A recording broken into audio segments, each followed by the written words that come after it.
HSC পরীক্ষা 2024-এর বরিশাল বোর্ডের ইংরেজি দ্বিতীয় পত্রের গ্রামার সাইটের সঠিক সমাধান এই ভিডিওতে তোমাদের সাথে তুলে ধরছি।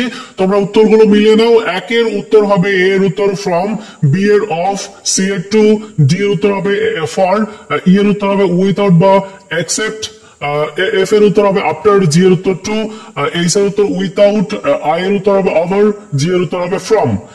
এবার দুই এর উত্তরগুলো আমরা দেখবো। 2 নম্বরের এ এর উত্তর হবে উড রাদার, বি এর উত্তর হবে হ্যাভ টু। এরকম প্রত্যেকটির উত্তর দেওয়া হয়েছে। তোমরা ভিডিওটি পজ করে তারপর দেখে নিবে যে তোমার কয়টা সঠিক হয়েছে।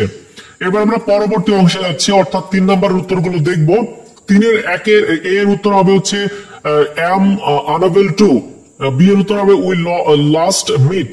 এরকম প্রত্যেকটির উত্তর এখানে দেওয়া হয়েছে, তোমরা মিলিয়ে নিবে। ওকে, এবার 4-এর উত্তরগুলো দেখবো। এর উত্তর হবে হচ্ছে আর নোন, বি এর উত্তর হবে কিল, সি এর উত্তর হবে রিসাইড। এরকম প্রত্যেকটির উত্তর দেওয়া হয়েছে, তোমরা মিলিয়ে নিবে।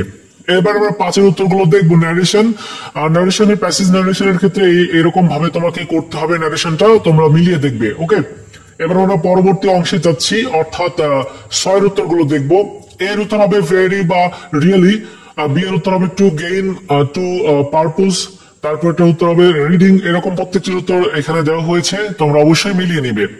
7-এর উত্তরগুলো আমরা শেয়ার করছি। এ এর উত্তর হবে অ্যাকচুয়ালি, বি এর উত্তর হবে হচ্ছে দেয়ারফর, সি এর উত্তর হবে ইনডিড বা ইনফ্যাক্ট, ডি এর উত্তর হবে দেখতে পাচ্ছ। প্রত্যেকটির উত্তর এখানে দেওয়া হয়েছে। এবার আমরা 8-এর উত্তরগুলো দেখবো, অর্থাৎ সিনোনিয়াম অ্যান্টোনিয়ামস এর দেখতে পাচ্ছ যে প্রথম এখানে 4টার উত্তর হবে এরকম। তোমার নেভারের অ্যান্টোনিয়ামস হবে অলওয়েজ, উইকের অ্যান্টোনিয়ামস হবে স্ট্রং। এরকম প্রত্যেকটির দেওয়া হয়েছে উত্তরগুলো। সো আমরা দেখে নিচ্ছি পরবর্তী অংশটুকুর। তো পরবর্তী অংশটুকুর উত্তরগুলো দেখতে পাচ্ছ। এবার 9-এর উত্তরগুলো তুলে ধরছি। এখানে পাঞ্চুয়েশন মার্কস ব্যবহার করতে হবে, প্লাস যেগুলো প্রয়োজন সেগুলো দিতে হবে। তোমরা দেখতে পাচ্ছ যে কোথায় কোথায় কোনটা হবে। সো এই হচ্ছে তোমাদের মোটামুটি বরিশাল বোর্ডের তোমার ইংরেজি দ্বিতীয় পত্রের সঠিক সমাধান। এই ছিল আজকের মতো ভিডিও। দেখা হচ্ছে নতুন ভিডিওতে। ভালো থাকো সবাই, ধন্যবাদ।